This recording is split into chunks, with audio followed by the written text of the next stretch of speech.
Hello, everybody. Hi, we're going to wait for a couple more people to enter. We've got some more people in our waiting room. It's nice to see such lovely, happy faces working on progressive education. Look at the smiles. Okay.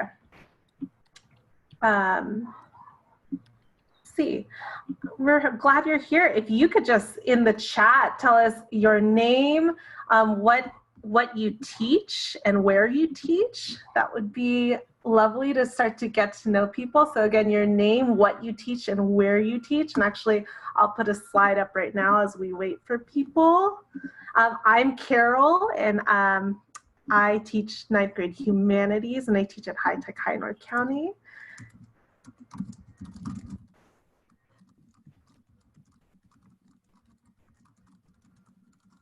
And let me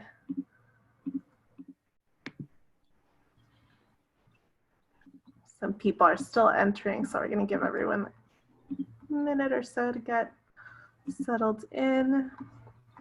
And then here's the instructions in the slide deck. Okay, in the chat, your name, what you teach, and where you teach. That bell, it makes me so excited. Like more people are coming in to hang out and talk about academic mindsets.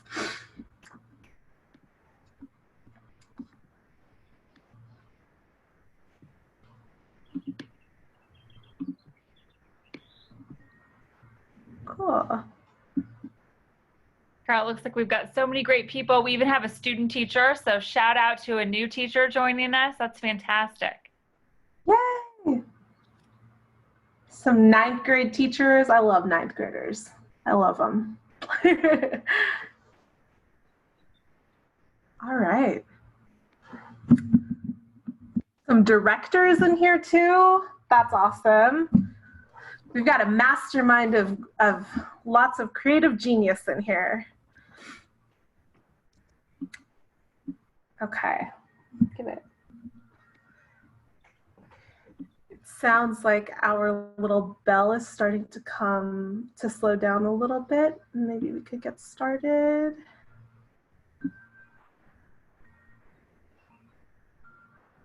Okay. What do you think, team? Do it. Let's do it. Okay. So welcome. We're going to talk about academic mindsets today. I am happy you're here. I'm excited you're here. My name is Carol. I teach 9th grade humanities at High Tech High North County, and I also coach the improv team. So I like to be really big and bold with how I present. So welcome, welcome. And I want to introduce everyone else here on the team too. Matt? Hi, everybody. My name is Matt Leader. I've actually met some of you now already from past workshops, but I'm an 8th grade math science teacher at High Tech Middle North County, and I also work with the professional learning team. Awesome. Sarah?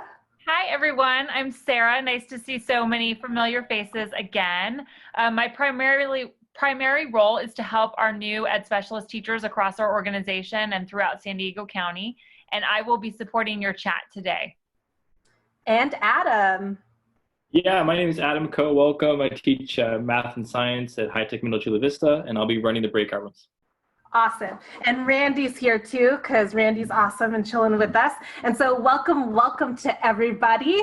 I'm excited to be here with you all today. We don't have a ton of time, so we're going to dive straight in because we want you guys to have as much work time as possible.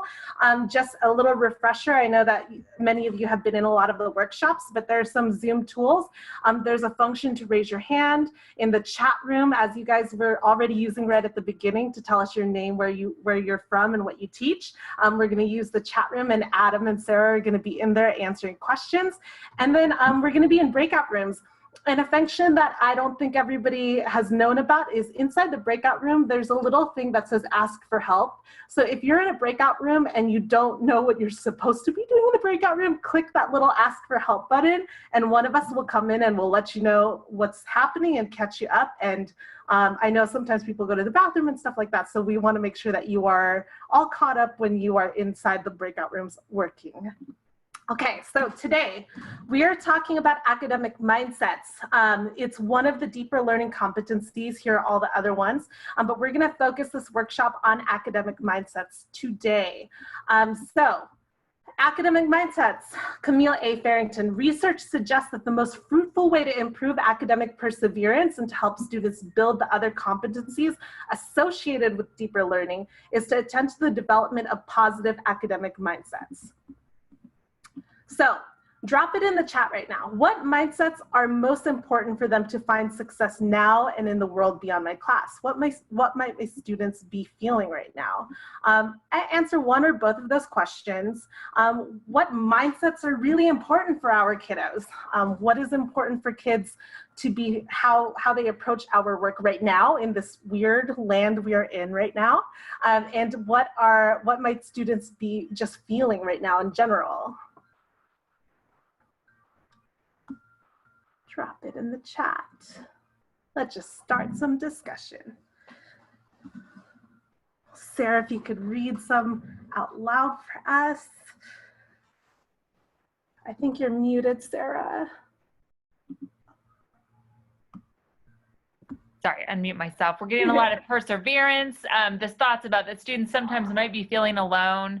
This idea that we need to practice self-compassion with our students and with ourselves.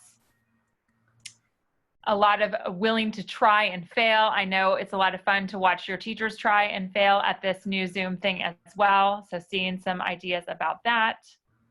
Again, with resilience being super important and relevant, especially at this current moment. This idea that some people might be feeling isolated and we need to be aware of that we're addressing the mental and physical needs of our students as well. The humor is very acceptable. I love that one. Can't do it without that, at least not for me. That some of our students might be feeling lonely and bored. Very true. A lot of feelings about being anxious or disempowered. Some thoughts about how we can make sure that we're supporting that we need to be compassionate towards their home life, maybe culturally responsive to what they're going through right now, and that families are going to be at different places. And I love this last one. It's okay to not be okay. I love that. I love all of this. So I'm glad to see such an empathetic group of people gathering here today for the better education of our students.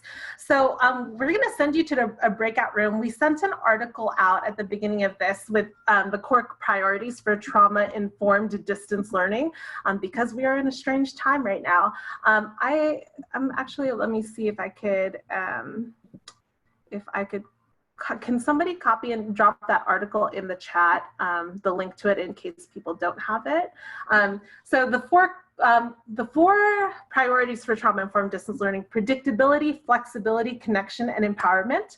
And we are gonna send you to breakout rooms right now. Eliza Cruz, thank you so much for dropping that. You beat us, you beat us. So the article Eliza Cruz has, or Eliza has dropped it into the chat for us. So if you don't have that, it's there. Let me back up. So we are I'm too many slides ahead.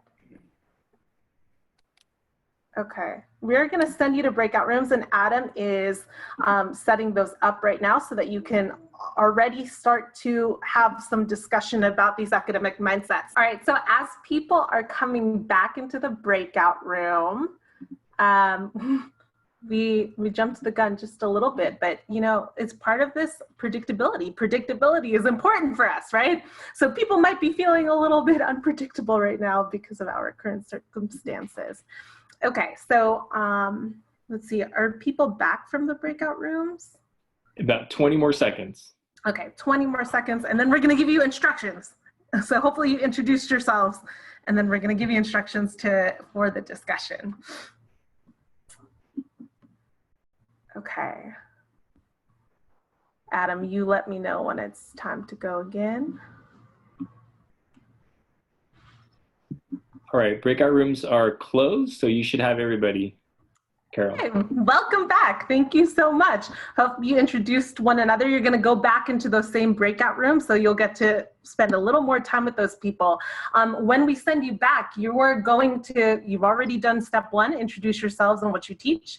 You're going to discuss the article that you read, and you're going to focus on the following question. When teachers craft plans that are predictable, flexible, empowering, and make room for connection what are students learning? So what's the outcome for students when our plans are those things?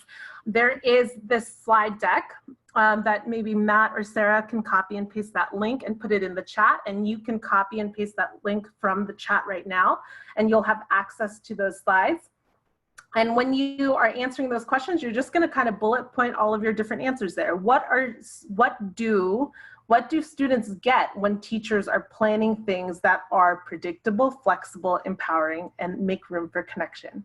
And then there's a little, I love that people were practicing the little ask for help thing, help button in those breakout rooms. So if you need any further instruction, once we send you to these rooms, just hit that button and Adam will send one of us into the room to help you out. So we're gonna send you off for a quick 6-minute discussion. Hit it, Adam.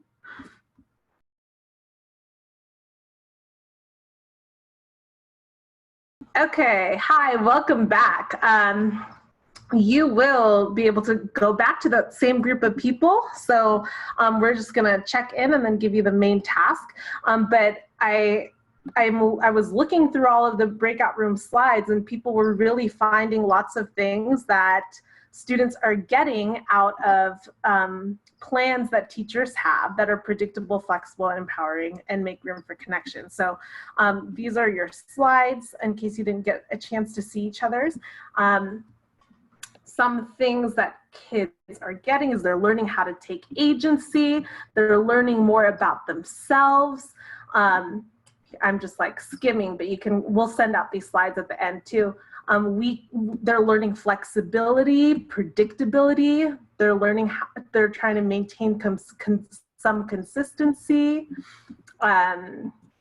Room 3, how to be successful in society, problem solving, empowerment, and empowerment was on a couple of the slides, which was great.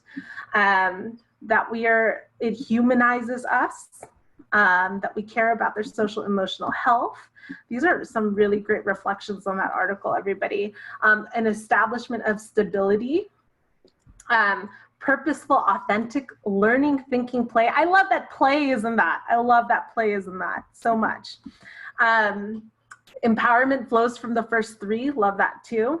Causes to create new routines, so maybe a little bit of innovation as well. Confidence in their ideas, love that so much.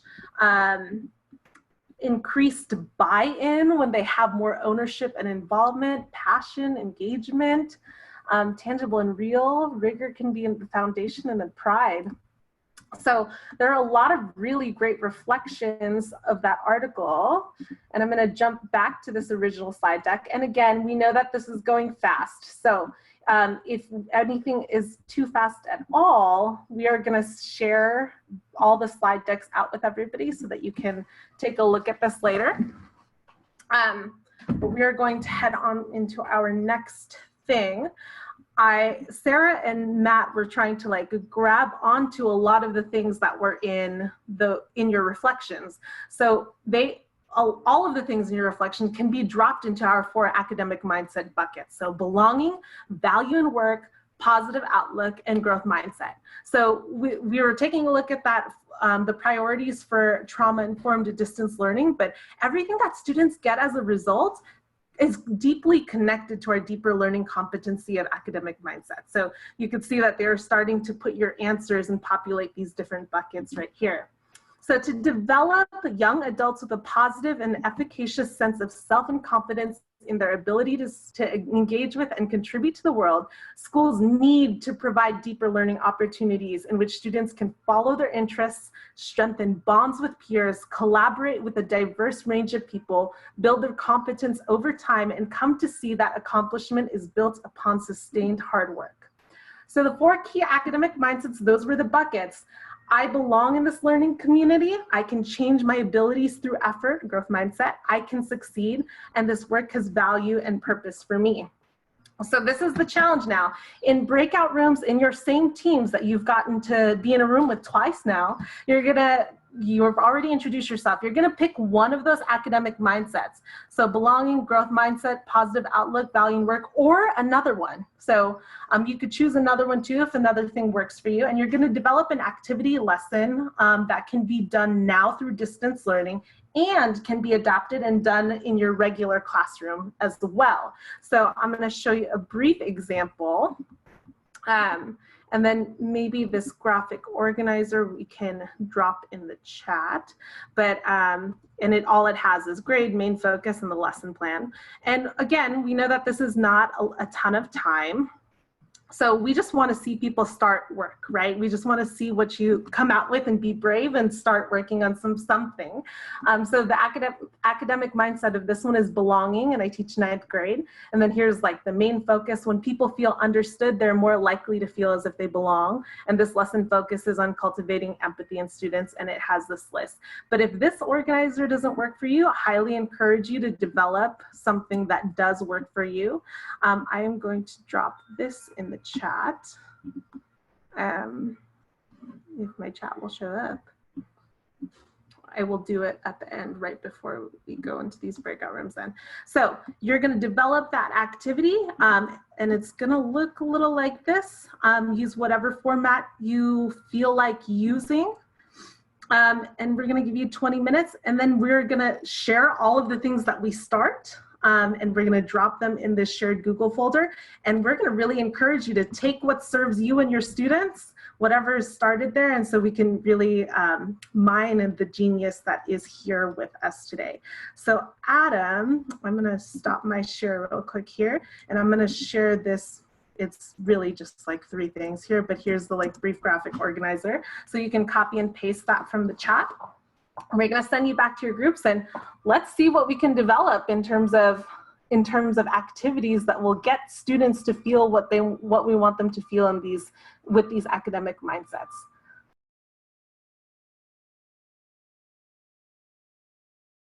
Thank you. All right, y'all. All of the rooms that I visited were having really rich discussions about both the trauma-informed priorities and also academic mindsets, and fusing those ideas together, which is really wonderful. And I'm really glad that our students have educators who care about these things for our kids. The folder, I'm going to copy and paste it and put it into the link. If you haven't already dropped your work into these folders, and again, we know that we only had a little bit of time, but it's so great to like see the expertise across the state for these things. So if you click on any of these folders, you could drop your work in if you created an activity for one of these academic mindsets. So you will see this value and work one by one of the groups. And all four of the mindsets are here, and you could drop your work in there and take what serves you and your students, and feel free to continue working on it as well. We are going to close out, but I'm really excited about the work that was started here today, and I'm excited to see what comes of it as we progress forward. All right, here we go. So we've done this. Yeah, share your plans, take what serves you and your students. And then also a thing came out this morning. So if you want to learn a little bit more about academic mindsets, there is a podcast that High Tech High released on various platforms. This is the link to the Apple version of the podcast with an interview with Dr. Mary Helen Imordino Yang about academic mindsets. So it's called Meaning Making Makes Us Who We Are. Say that 10 times fast. But it's a really, really great resource if you are looking to dig deeper into academic mindsets and building them into our students. So we want to thank you, and we're ending right at 1:45. Predictability is important. So thank you so much, and you can email any of us. Our email addresses are here, and we're going to get Randy to share these slides with all of you. So thank you so much for the work that you do for our students, and we're so glad to see and be part of a group of educators who really, really want the best for the whole student that we teach. Thank you so much, everybody.